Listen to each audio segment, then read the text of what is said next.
I accused my coworker of stealing my mug, but it was actually me. My name is Sophie Watson, and this story is, unfortunately, the reason my entire office still greets me every morning with, "Hey, where's your mug today?" As if I'm the punchline of a recurring sitcom.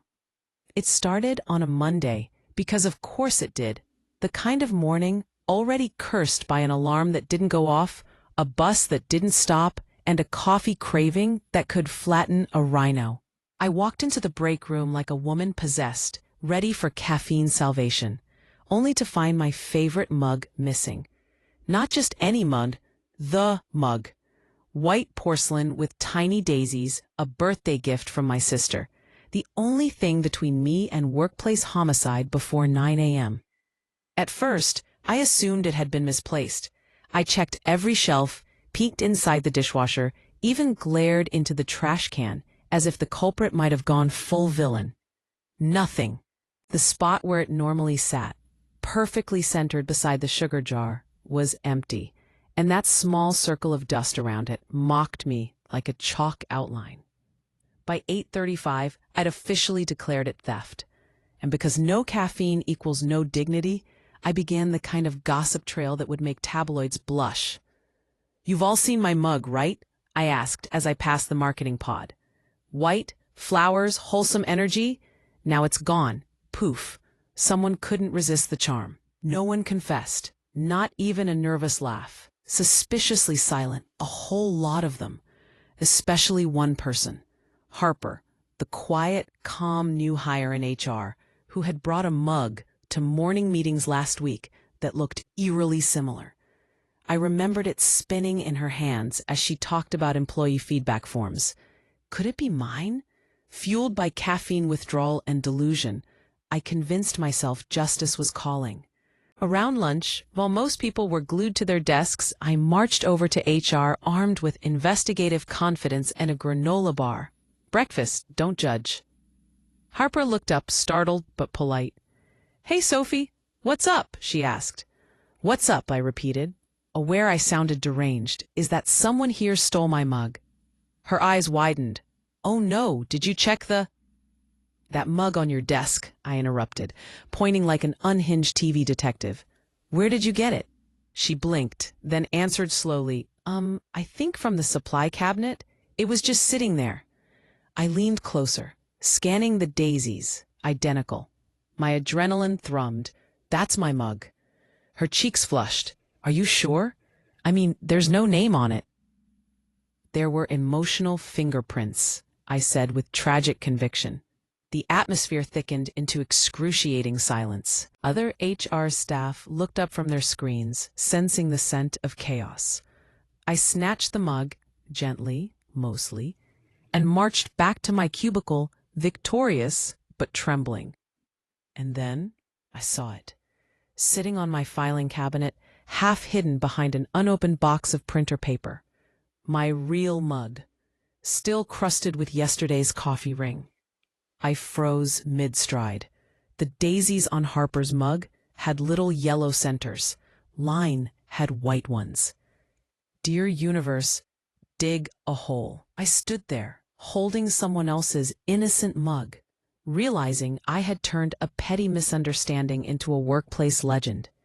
I returned to HR 10 minutes later, shame clinging to me like static. "So, funny thing." Harper looked up, hopeful. "It appears I borrowed your mug while accusing you of borrowing mine." There was a heartbeat of stunned quiet before she began laughing. Real, uncontrollable laughter that spread across the office like a sneeze. Within an hour, everyone knew. Someone stuck a sticky note above the coffee station that said, "Mug thief, now accepting apologies." By the next morning, my desk was decorated with printed memes of teapots labeled "Lost Property Department." Even my manager joined in, gifting me a lanyard that read, "Sophie, head of mug security." It became our inside joke. Every new hire heard the story during orientation, and somehow that disaster turned into friendship. Harper and I now share coffee breaks, trading biscuits, and good-natured jabs. The moral? Always look behind the printer boxes before declaring war. And if you ever see your own mug in someone else's hands, maybe just maybe, take a deep breath before calling HR. By spring, the Great Mug Incident had passed into the sort of company folklore that people told new hires as a kind of orientation, somewhere between a cautionary tale and an icebreaker. Every time I introduced myself to a new teammate, I'd see it flicker across their face when they recognized the name. "Oh, you're the mug girl."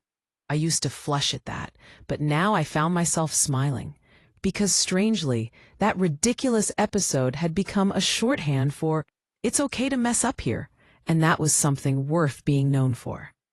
Our office coffee corner turned into a miniature social hub. People hung sticky notes with doodles, jokes, random motivational quotes, even tiny selfies taped to the cabinets. Harper pinned one of her own. "Forgive quickly, laugh loudly, label your mugs." It made me laugh every time. We celebrated small wins there. Client contracts, birthdays, even the day our office cat mascot, a stray that wandered in from the alley, finally allowed belly rubs. One afternoon, months after my accidental accusation, Harper and I were cleaning up after a long client meeting. The place smelled like cardboard pizza and stale productivity. She glanced over with a grin. "You realize if you hadn't lost that mug, we'd probably still be awkward strangers?" "I realize," I smiled. "Humiliation is the new networking." She handed me a file folder, still chuckling. "Well, detective, congrats. You accidentally built team morale better than any HR seminar. I'll add it to my resume under unintentional leadership." Our days settled into normal rhythm until one particular Monday chose to jolt me down memory lane. I'd brought a brand new travel mug, sleek, stainless steel, an adult upgrade that screamed responsibility. I put it down on my desk, answered some emails, and went to print a report. 5 minutes later, gone. Again.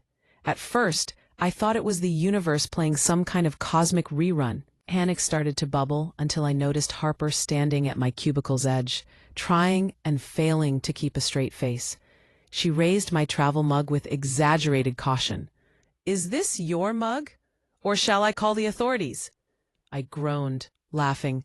"Touché, you're never letting it go, are you?" "Never," she said cheerfully, setting it down. Consider it recurring comic relief. That tiny prank broke any leftover tension from the past. It was proof that we could revisit mistakes and only find humor, not shame. From then on, every big project ended with an unofficial ritual. One of us would jokingly lose something small, a pen, stapler, notebook, and the other would stage a mock investigation, complete with fake interviews and suspect lists pinned to the whiteboard. Everyone joined in, and our team meetings became less like obligations and more like inside jokes wrapped around real work. Then came promotion season. When my manager called me into her office for a chat, I assumed I'd somehow broken another unspoken mug policy. Instead, she smiled. "You've become the glue around here," she said. "Half the team mentions your name when they talk about morale. I'd like you to lead the new onboarding program." I left her office in stunned disbelief, and maybe a little teary. All that from one mortifying mistake and a cup of cold coffee. That evening, Harper and I toasted with cappuccinos in paper cups, neutral vessels for safety. The sunset melted gold through the break room window while we clinked our drinks. "To surviving humiliation," I said. "To branding it," she replied, laughing. "You've managed to turn self-own into a management strategy." "Accidentally brilliant," I admitted. When I got home that night, I set my old Daisy mug, now retired from active duty, on my kitchen shelf. The chip on its rim caught the light like a wink. It wasn't just a vessel anymore. It was a story of how I'd learned to be fallible without falling apart. Sometimes a mistake doesn't close a chapter. It rewrites it in better ink. Now, whenever someone loses their mug at work, they don't panic. They just call out, "Sophie, we've got a code caffeine," and laughter ripples through the office. I stroll over like the seasoned detective they expect, faux serious, scanning the crime scene. Because this time, I'm in on the joke, and honestly, That's the best kind of ending.